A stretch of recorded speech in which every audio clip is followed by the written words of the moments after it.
ये आपको सवाल दिखा दीजिए पहले जी। अस्सलामुअलैकुम वसीम बादामी। जी जी। ये मुफ्ती साहब जब दुआ कराए ना इफ्तारी में, तो मेरा नाम लेके दुआ करवाना यार, मेरी शादी हो जाए, नहीं हो रही है, और सरकारी नौकरी मिल जाए यार। प्राइवेट में ख्वार हो गया हूँ मैं, खुद तकलीफों में बहुत ज़्यादा।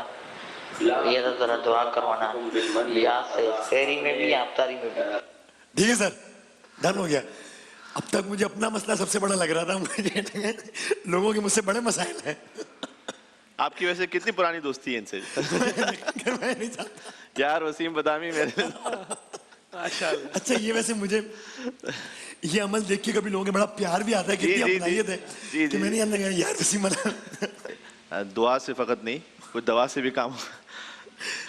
अलबत्ता इसमें दवा का माना कोई और माना में ले जाए इस सवाल के जवाब में, शादी के जवाब में। लेकिन एक साहब थे, जैसे मैं मिसाल दूं, लोग कहते हैं भाई शादी करना चाहते हैं, नहीं हो पा रही, तो बाज़ मर्तबा उन्होंने जो स्टैंडर्ड भी अपना सेट किया हुआ होता है ना, उस हिसाब से वो प्रैक्टिकली हो नहीं पाता कि कहीं ना कहीं आपने कॉम्प्रोमाइज़ करना पड़ता है, चाहे वो लड़का हो या लड़की हो।